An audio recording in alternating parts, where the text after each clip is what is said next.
Hello guys, dumating na ba tong sampul balot sa inyo na meron pa kayong pangalan dito? Ayan, may pangalan pa dito, nakalagay na sampul balot. Guilty ako nito guys. Kasi nga, bakit naman kasi yung kumilik ha? Kasi napapirma ako dahil sinabi nga nung tao na kumilik sila. Kumilik, hindi ko naman tiningnan yung ano, kasi napunta sila ng barangay. Tapos sinabi niya yun, hapon na yun, na kumilik sila. Tapos, pinapipirma kami at binibigay itong sampul balot na to. Ang sabi niya, wala daw partisan kasi kumilik daw sila. Hindi ko naman pala alam na ano lang siya, volunteer lang siya or kaya nag-work lang siya. Hindi talaga siya taga-kumilik at napapirma ako dun. Guilty ako dun guys kasi nga, hindi ko alam. Alam nyo naman ngayon kung anong nangyayari at gusto naman ni Bongbong Marcos na talagang 12-0 at nandun nga yun talaga yung perma ko.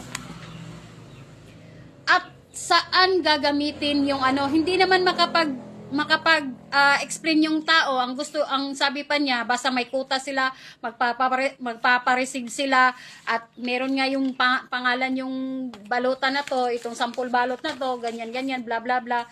Basta yun lang. Tinanong ko siya, para saan yung perma? Bakit for the first time ang mga kumilik magpapaperma? Para saan yung perma? Kaya nagdududa na ako nito guys. Baka naman kasi meron mga balutan na talaga doon. Ilalagay yung pangalan mo. Tapos yung perma mo gagayahin. Alam niyo naman high-tech na ngayon.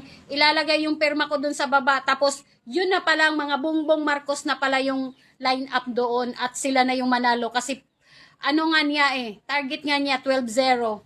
Kaya doon sa hindi pa naka-perma dyan guys. Wag na talaga kayong pumirma.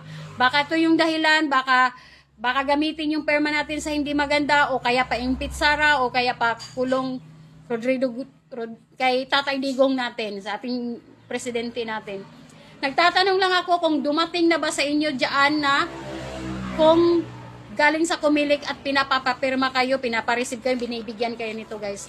Please comment guys kung nakarating na kayo kasi kung pwede lang, wag na talaga kayong pumirma guys kasi nga, baka nga gamitin talaga nila. Ako guilty ako dyan kasi yung iba nakapirma dahil nakita nga nila yung pangalan ko na nakapirma ako.